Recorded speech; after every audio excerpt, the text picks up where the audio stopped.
So the men and women of the Chicago Police Department will never stop working to make our neighborhoods safer. This week, approaching the long Labor Day weekend, we arrested 25 individuals and recovered illegal narcotics and firearms as a result of 3 major investigations. During these takedowns, we seized a total of 9 vehicles, 2 firearms, and more than 900 grams of cocaine with an estimated street value of $116,000. Officers also recovered $86,000 in heroin, more than $4,000 in cannabis, and $1,700 in MDMA pills, and approximately $130,000 in U.S. currency.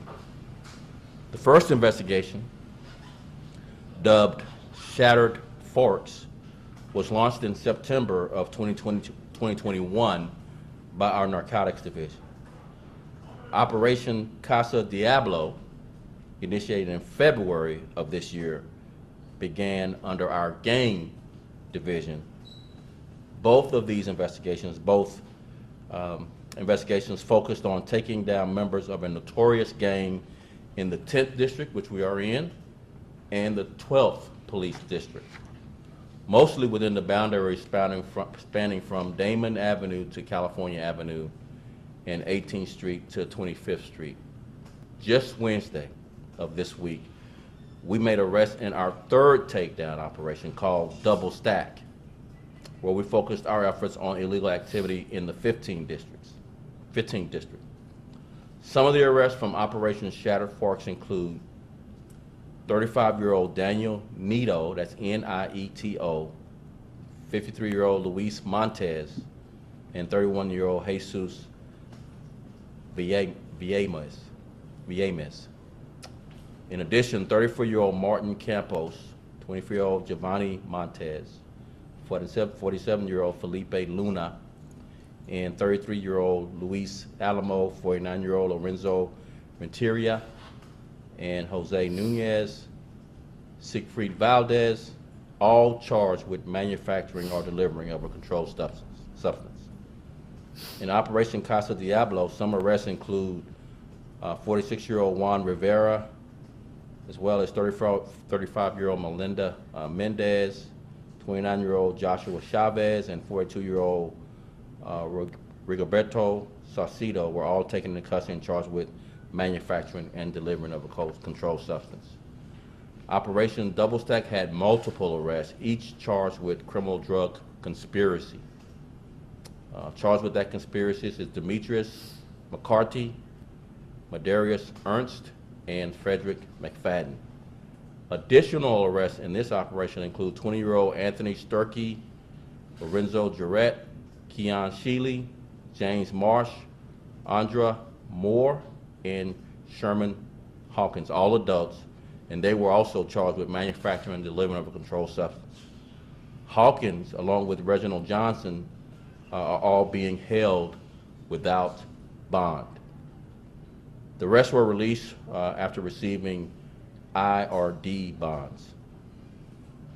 These and other gang members' illicit activities and ongoing conflicts were a threat to the Little Village neighborhood, Pilsen, as well as Austin communities. This type of police work puts gang members and anyone engaged in illicit activity on notice. We won't stand for violence or illegal drugs in any community, and neither will the residents in these communities. We won't let gangs wreak havoc in our neighborhoods, because it's not just the guns on the street, it's also the drugs being pumped into and poisoning our communities. Going after the gangs and criminal networks, driving violence, and stopping the flow of guns and drugs is vital to our city's future. The success of these 3 takedowns came from steadfast collaborations across our police department. Within the Bureau of Counterterrorism, our gang division, our narcotics division, working together with our Bureau of Detectives. During the course of the Shattered Forks investigation, for example, narcotics officers uncovered information leading to an arrest in a homicide on November in November of 2021. In addition, this investigation developed information leading to the arrest and charging of 2 offenders in a shooting incident in April of this year. The offenders in the April case were each charged with 5 counts of attempted murder. Both these investigations, all 3, are ongoing, and we know there will always be more work to do. I can't thank Chicago officers enough for their dedication, their bravery, their courage, and their commitment to this city and to its residents. We can't let our city's light be dimmed by the actions of these determined to make trouble. We must keep fighting for our families, for peace, and for the communities that deserve safety. And with that, I'll take a few questions. Yes?